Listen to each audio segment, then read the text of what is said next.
diciamo, già non abbiamo una grande tradizione come paese dal lato dell'impressione di avere un ruolo da giocare veramente nel mondo. No. Siamo storicamente stati un luogo dove gli altri vengono a farsi gli affari del mondo a casa nostra. Quando abbiamo provato a mettere fuori le cose non è andata benissimo. E quindi ovviamente non siamo la Francia, non siamo l'Inghilterra, e anche questo spiega perché la Francia ha Le Monde e noi sui giornali troviamo sempre il pollaio quotidiano messo in prima pagina, dove non solo non c'è il fatto internazionale, ma non c'è neanche il fatto significativo per la vita comune, diciamo, della gente e dei cittadini. Detto questo, è un guaio serissimo, perché a questo, che è un dato di lunga tradizione, si aggiunge il fatto che è un momento particolare, sono anni nei quali effettivamente il paese non ha un orizzonte, e quindi il ripiegarsi, diciamo, in riflessioni tutte provinciali e domestiche, e questo ripiegamento secondo me un po' sfiduciato, insomma, sulle prospettive del paese, che è una sfiducia che è penetrata intimamente nel corpo del paese, certo non aiuta ad allargare lo sguardo. Ora, come uscire da questo? Certo che questo colpisce la sinistra, che parte sempre da visioni universali, diciamo così. Il punto è questo: non c'è più bisogno adesso di far ripartire come si faceva una volta la Cina, cose eccetera, perché praticamente oggi, parlando del mondo, si parla di noi, e parlando dei problemi del mondo si parla dei problemi che abbiamo alla porta di casa. Quello che sta succedendo nel mondo, diciamo nel mondo, chiamiamolo sviluppato, avviene ovunque da alcuni anni la stessissima cosa, che infatti ha la stessissima risposta, e cioè arriva lo schiaffo dei contraccolpi della globalizzazione. Poco da fare. Le spine, sfiorisce la rosa, e la rosa c'è stata e c'è, io non arrivo a dire che sono sbagliato, quando una miliardata di persone si mette a mangiare e a vivere a cose, io che sono di sinistra non posso certo dirne male. Dopodiché devo domare la bestia dei contraccolpi che ci sono sempre stati nella globalizzazione. E quindi cosa viene fuori? Viene fuori dei fenomeni che non controlli, le finanze, il clima, le migrazioni, eccetera. Vengono fuori, diciamo, delle inquietudini nuove.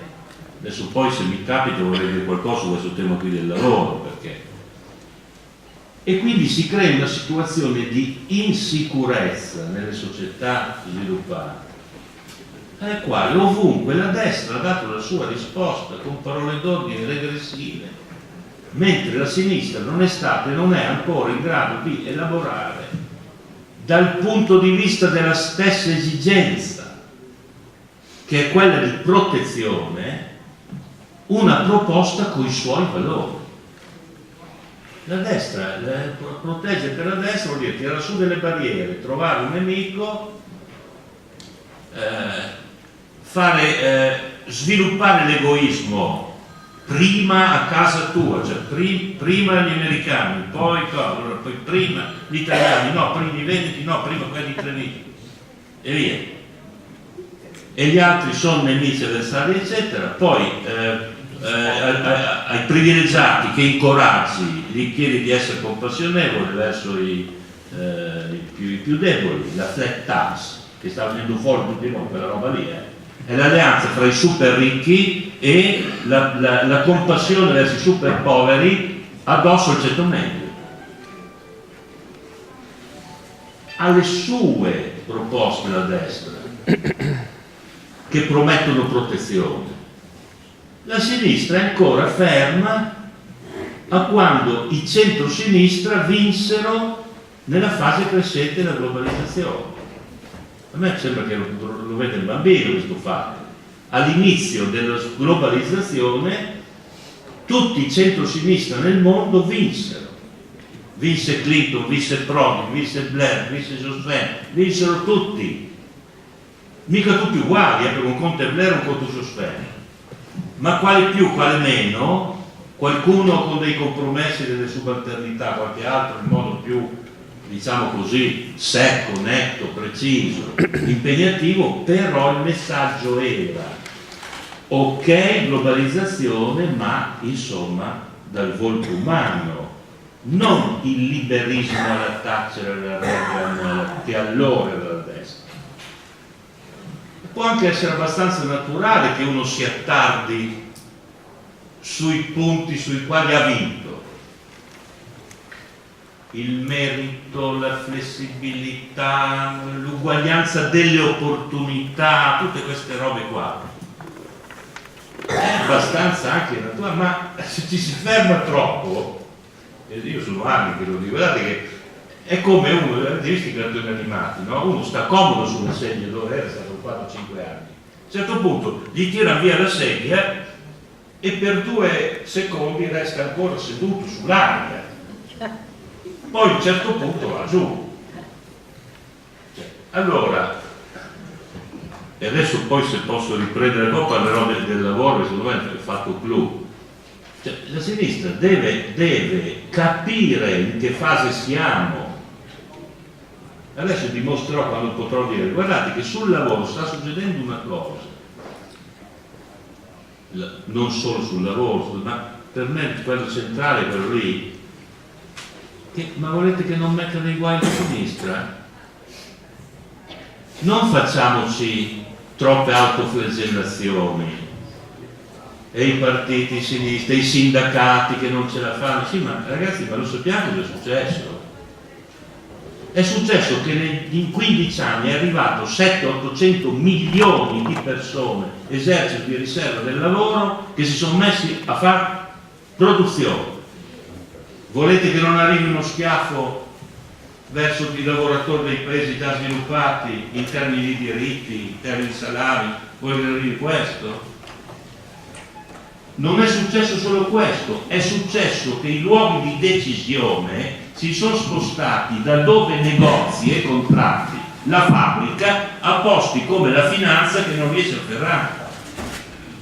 Per cui se uno sta alla produzione stretta diventa una commodity, puoi farla qui, farla là, farla giù, comanda la finanza.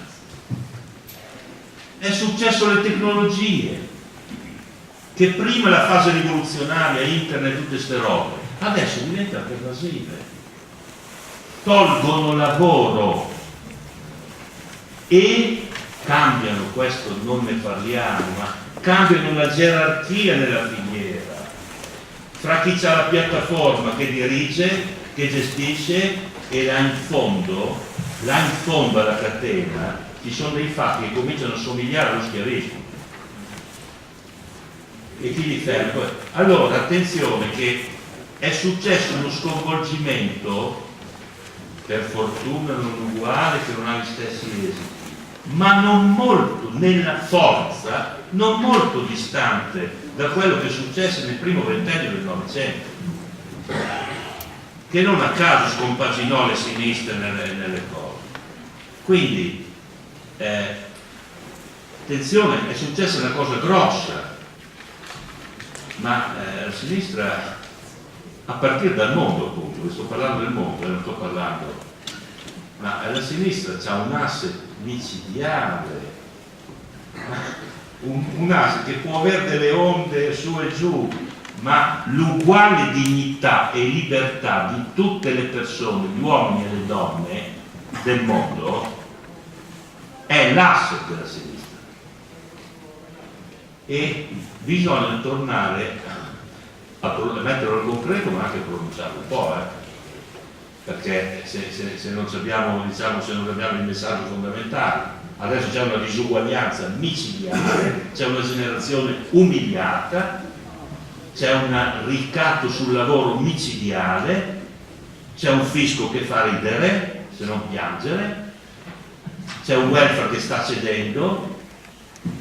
Ragazzi, la disuguaglianza si riduce, la sinistra di governo ha sempre capito che la disuguaglianza si riduce su 3 cose: un lavoro buono, buono, welfare universalistico, scuola, salute, sicurezza, non ce ne può né ricco, fisco fedele e progressivo.